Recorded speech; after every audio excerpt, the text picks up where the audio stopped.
नमस्ते। नमस्ते। का समाचार बा अपने के? ठीक बा। ठीक बा। तो ये देखो तनी यहाँ चौकी वौकी लागल बा, कोई दुकान है का? ई दुकान रहला का सब पहले खाली पेड़ा बिकाला। खाली पेड़ा बेचनी? खाना पेड़ा। हाँ, जब पेड़ा दिखाई अपने खाना भी स्पेशलिक बा, पेड़ा भी स्पेशलिक। कोई हमारा दुकान में ना आवा, स्टाफ रखले बानी। आना कोनो मने हमर आदमी बा काम करेला सब। कितना साल से लोग पेड़ा बेचल बन लगी है? पेड़ा तो हमरा छोड़ दी, हमरा पेड़ा बेच के अपन लइका के पढ़ावले बानी। हाँ, सबके शादी बियाह कइले बानी। पेड़ा बेच के जगह जमीन सब कुछ कइले बानी। पेड़ा खाना बेच के हमनी 6 बहिन रहनी सन। हाँ। बा भाई ना रहे, अकेले रह के अपन 4 गो बहिन के शादी कइली अपने? हाँ, अपन बहिन सन के बेटा बेटी के पढ़ौनी, अपनो बाल बच्चा के पढ़ौनी।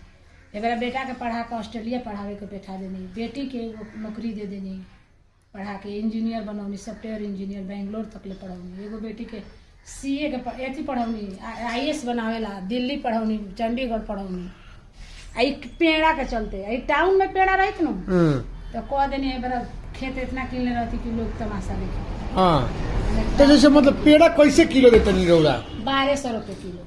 तो बीरगंज में 700 600 रुपए किलो पेड़ा बाटे। और एगो जाई हो जो नया दुकान खुलबे, एगो लड्डू 1800 बा। त हमार पेड़ा उनको लड्डू का जुरे एकदम नमूना बा। उनका में लड्डू 1800 के बा। लड्डू 1800 रुपए किलो? 1800 के बा। जौन बिरजवान की कथी को कोने खुलल बा आदेश नगर। हाँ, ओमे ए मुजवान रहती है, मजवानी। हाँ, ओमे मिठाई आवेला आदमियों के कभी कभी लड्डू चढ़ावे करावेला। हाँ।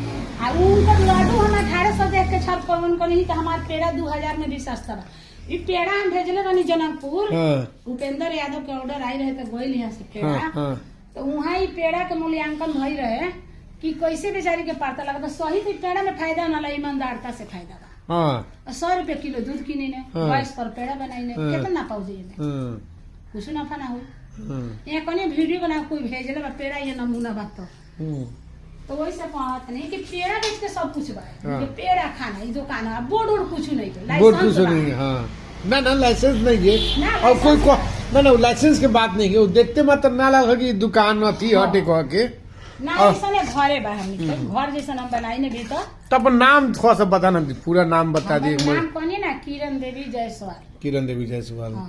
और कहाँ कहाँ पेड़ा गोइल बा और ये बताइए पेड़ा के मत पूछिए। अमेरिका से लेके लंदन से लेके ऑस्ट्रेलिया, दुबई, कतार, सऊदीया, अरब, जहाँ जहाँ लड़का यहाँ से जालो सोन सब कोई पेड़ा ले जाला। काठमांडू में तो खैर ऑर्डर आवेला मंत्रालय से भी पेड़ा नेता लोग के द्वारा जाला। हम नाम सुन के ही हम हम कि जगह के पेड़ा बहुत ही ज्यादा स्पेशल बा। तो ये महुवन जगह जे बा पारसनाथ मंदिर के नाम से एकदम प्रसिद्ध बा। बाबा के आशीर्वाद बा कि ऐसा पेड़ा बनेला।